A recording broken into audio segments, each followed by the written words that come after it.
Coming up, we'll be on location at See Clearly Vision in Tysons Corner, Virginia, discussing the latest advances in vision care and how they can effectively treat common vision problems and improve your overall vision with one of this region's top ophthalmologists, Dr. Rajesh Rajpal. Welcome, Dr. Rajpal, to the Top Doctors Interviews program. Thank you very much for having me. All right, it's our pleasure.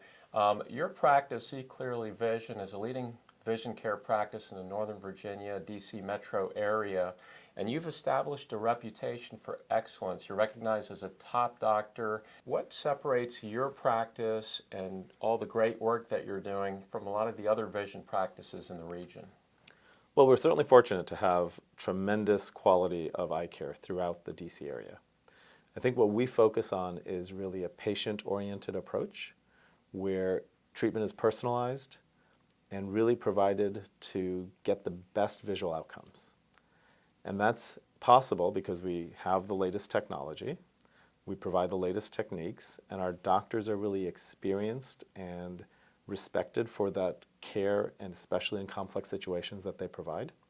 But it's really all possible because of our staff as well.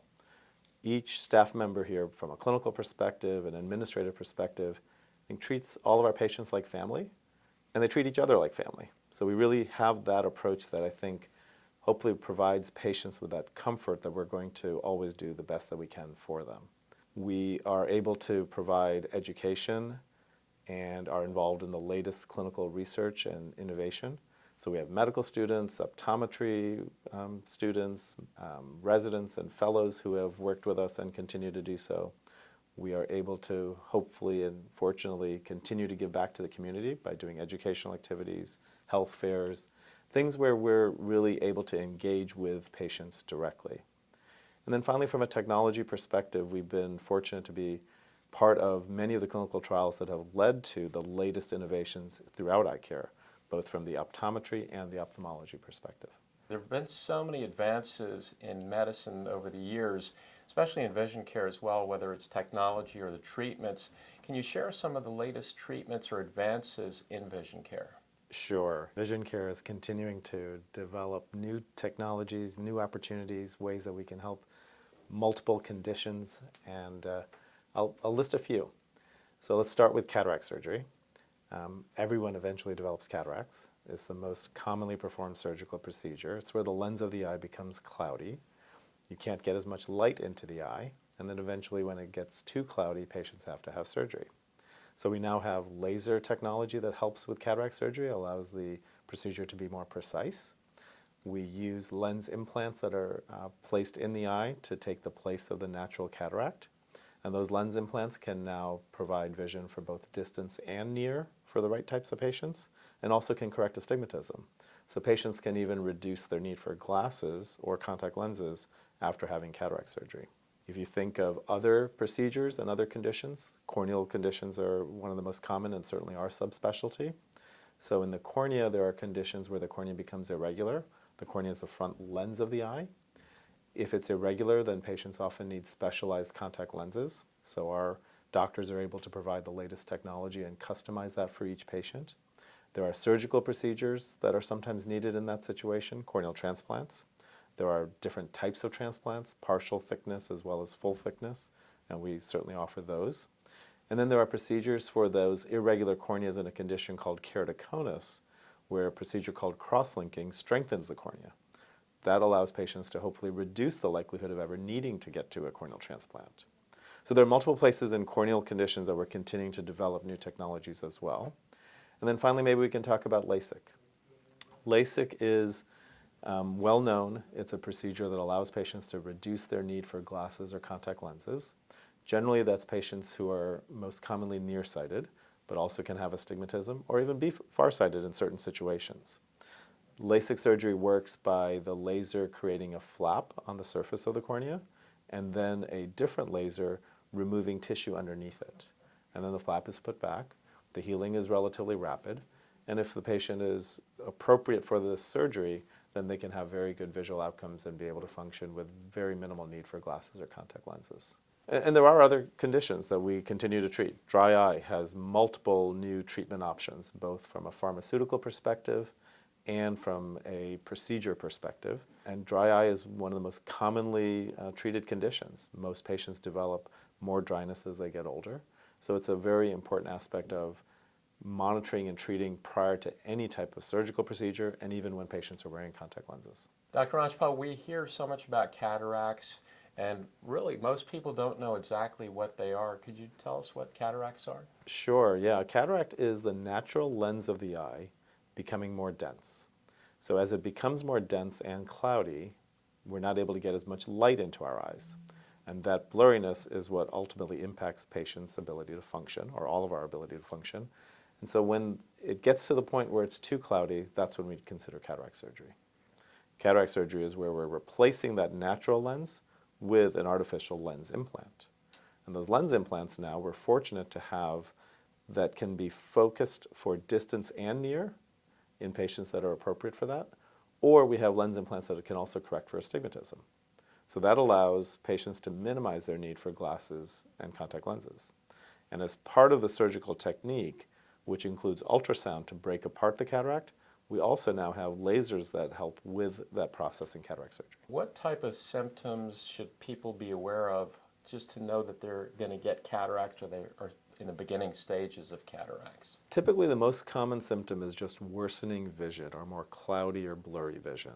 So it's really important to come into the eye doctor, have an examination, and make sure that it is only a cataract and not something else that's happening in the eye. And we generally associate cataracts with when we get to a certain age or elderly age. Is that correct, or could it happen to anyone at any age? No, you're absolutely right. Most commonly, cataracts develop as we get older, but there are certain conditions where cataracts can develop at an early age. Diabetics are certainly more likely to have cataracts early. Patients who have been on steroids, like inhalers, for example, for asthma. Sometimes trauma can cause cataracts early, even patients who have a family history. So there are multiple other causes, but most commonly it's certainly age. And what treatment options are available for cataract treatment? So initially when patients develop cataracts, they generally can improve their vision just by a change in their glasses prescription or their contact lens prescription. Eventually, when it gets cloudy enough and dense enough that we can't improve their vision anymore, that's when we consider cataract surgery. How long does cataract surgery typically take? So the entire process is usually about half an hour, Okay. but a lot of that is prep time. The actual surgical technique itself, depending on the density of the cataract and what other eye conditions a patient may have, will vary somewhere between 10 to 20 minutes, and sometimes even less than that. But it's really the overall care that's most critical in cataract surgery. It's the surgical technique, it's whether you're using the laser to assist with cataract surgery, it's the type of lens implant that's being placed, and then it's the aftercare with medications and monitoring to make sure the patient's healing well. Is there any downtime that's associated with cataract surgery? Fortunately, since cataract surgery is now done through such a small incision, it's less than 3 millimeters in size, the recovery is very rapid. So most patients within a day or so are able to get back to fairly normal activities. We don't want them to do something too strenuous, but by a week, patients are generally back to normal activities, doing everything. And what kind of results are your patients seeing from the cataract surgery? So fortunately, patients have great vision after cataract surgery if the rest of their eye is healthy in almost all cases. It depends on whether we're treating their astigmatism and whether we're aiming for distance or near as to how minimally they will be dependent on glasses after cataract surgery. But remember, the reason to do cataract surgery is to improve the overall clarity, and the vast majority of patients are able to achieve that very rapidly, and that's why cataract surgery is such a successful procedure. Are the results permanent, or can cataracts reoccur after the surgery? Now, cataract surgery is a permanent procedure, and the lens implants are permanent. There is a secondary cataract that can develop that's a very minor laser procedure that needs to be done in a small percentage of patients, which is also related to aging, but that's a separate process. We hear the word LASIK. We have actually been hearing it for years now, several years. LASIK surgery can do this, it can do that. Can you tell us what LASIK surgery is and what type of problems it can address? Sure, LASIK is one of the most significant advances in eye care that we've seen in the last several decades, and we were fortunate to be very involved in that process. LASIK is using a laser to reshape the curvature of the cornea. The cornea is the front lens of the eye, and by reshaping it, we can correct for astigmatism, nearsightedness, and farsightedness. So ultimately, it reduces the need for glasses or contact lenses that patients otherwise have to wear. Who's a good candidate for LASIK surgery? So patients who are nearsighted are the most commonly treated, but astigmatism is treated very well also. And then some patients who have farsightedness can have LASIK as well. It comes down to measuring the cornea and the corneal curvature and thickness, as well as making sure the rest of the eye exam is normal. So that's the most important part, and then following the patients afterwards is critical as well. How long does a LASIK procedure typically take? LASIK usually takes about 20 to 30 minutes for both eyes, but the actual laser time itself is typically less than a minute. It's the other things around it, getting the patients ready, making sure the eye is clean and sterile, and making sure everything is healed well. That takes a few more minutes afterwards. How long does it take for a patient's vision to get back to normal after having the procedure? So most patients, within a day, they're able to get back to their normal activities. We do ask patients to take it easy physically, at least for the first week or so, but most patients are back to working and doing normal activities and even driving the day after surgery. What kind of results have your patients been seeing from the LASIK procedures, and how long do the results typically last? LASIK's a permanent procedure, so patients are typically able to get to the point of not using glasses or contact lenses for most of their daily activities. And then if they're doing something really precise, they can always have a very minor prescription as a backup. Dr. Rajpal, you touched on the fact that your practice also specializes in corneal condition treatment as well. Can you please tell us about some of the latest treatments and what types of issues they address? Sure. The cornea is the front lens of the eye. And so when we do cataract surgery or LASIK surgery, we also are monitoring for dry eye. And that's an important component of various treatment options that we can offer. Those are both prescription drops as well as sometimes procedures and other over-the-counter drops as well. In addition, there are multiple medical conditions that can affect the cornea. One of the most common is called keratoconus. That's a condition where the cornea is irregular. And in that condition, we often use specialized contact lenses that are customized for each patient. There is a procedure called corneal cross-linking that strengthens the cornea because patients with keratoconus will often get steepening and irregularity that causes them to need a corneal transplant. And we want to avoid that if possible.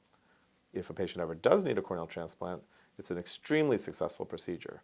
There are both partial thickness corneal transplants that are done for other corneal conditions and full thickness corneal transplants that are performed as well.